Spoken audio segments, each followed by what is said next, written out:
Hello, Collective. Tingnan natin ang sitwasyon mo ngayon, okay? Kamusta naman kayo? Sana ayos kayo at naanin lahat ng bagay na nalampasan nyo. Tingnan natin ang sitwasyon ng aking collective. Para makapagbigay tayo ng tamang gabay. Tarot Angels, please help me. Thank you so much.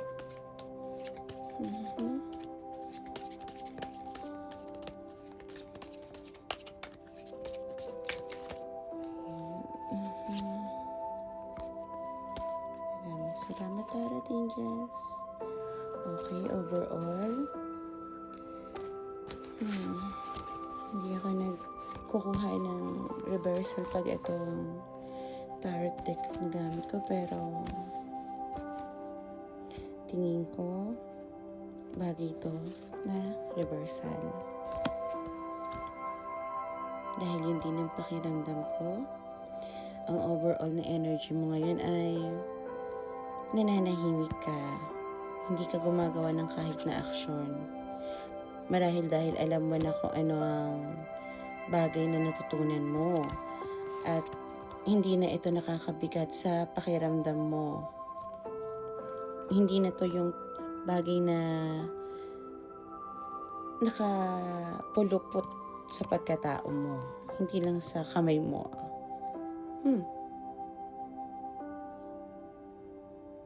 Hindi ko to binaliktad, pero baliktad to. So, yung bagay na ina-obsess mo noon, siguro relationship o tao, hindi ka na doon.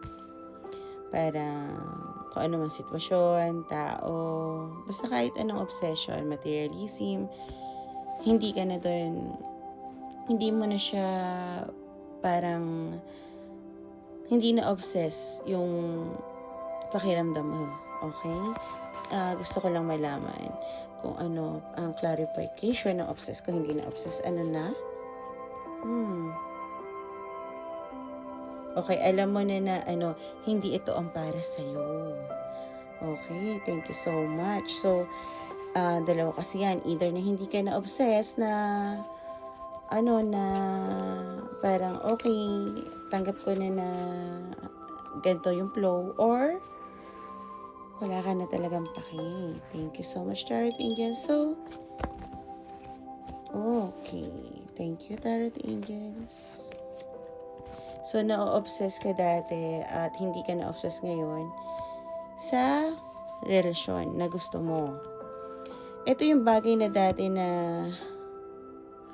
parang hindi ka makatulog. Pero ngayon parang tanggap mo na ganito na yung nangyayari sa inyo. Nakikita mo na yung bagay na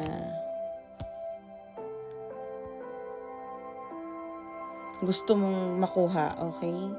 Parang plano mo move forward or umalis sa isang lugar para siguro makalimutan yung tao or something like that. So, naniniwala ka na sa sarili mo.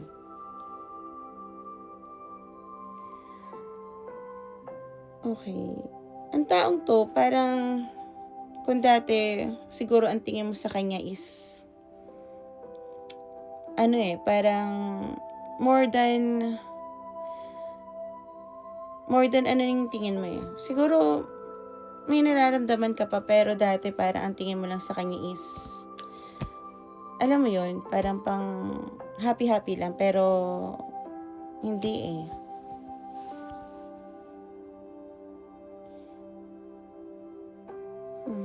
Gusto kong i-clarify. Kasi usually, ang nararamdaman ko sa Four of Swords, Libra, number 4, may significant, Leo, Gemini, Virgo.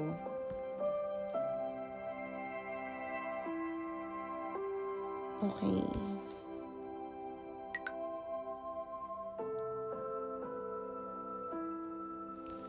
Parang ang pakiramdam ko dito,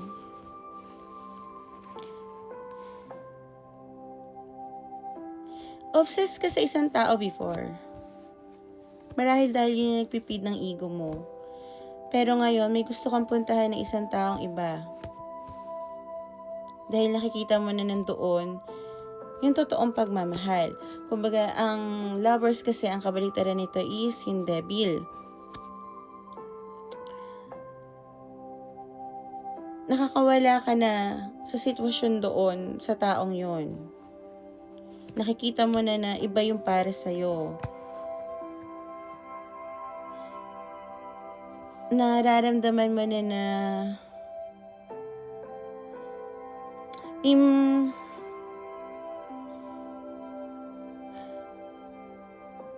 kung dati parang overthinker ka, ngayon parang nakakapagpahinga ka na dahil alam mo kung sino yung taong gusto mong para sa'yo. Na magbibigay sa'yo ng balance na pagmamahal. Kumbaga, ito yung tao na hindi magpipid ng ego mo, pero babaguhin ang pagkatao mo in a good way. Tumataas yung balahibo ko, okay? At plano mong mag-travel papunta sa kanya, maaaring magkalayo kayo. Maaaring magkalayo kayo. At naniniwala ka na sa taong to, magkakaroon ka ng freedom. I mean, parang tawag dito, kahit na naka-in relationship ka, magiging ikaw, at ikaw pa rin, oo, at ito yung tao na hinihiling mo. Siya ang nakikita mo sa lahat. Thank you so much, Tarot Angels. Ano po ang ating payo ng ating guides sa ating collective? Ano po ang payo ng kanyang guides sa ating collective? May iba kayang pupuntahan? Bagay. Hindi rin maganda yung paigo-igo. Okay. Aries must be significant. Okay. Sabi ng Tarot Angels mo, punong-puno ka ng apoy ng pagmamahal ngayon. Maaring delay nga itong blessing na siguro pinipilit mo tong makuha agad. Yung pagiging delay niya is a gift, blessing in disguise.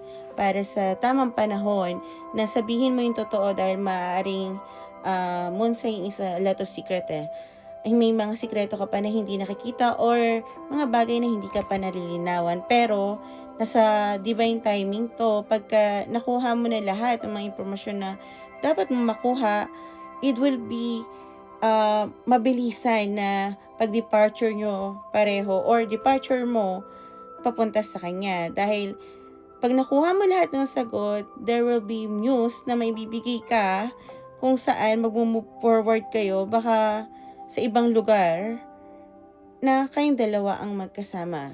Okay?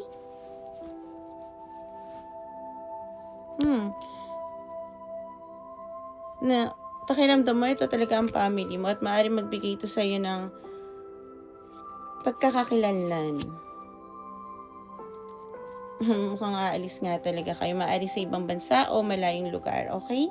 Collective, thank you so much. At maraming salamat sa mga messages, saka sa mga like at comments. Minsan pagka nada-down ako, talagang nagtitake rest ako. Pero salamat at kahit na minsan na gusto ko na naman turn off ng social media. Ngayon parang mas gusto ko mag-go on. Kaya thank you so much and palagi kayong ngumiti. Bye!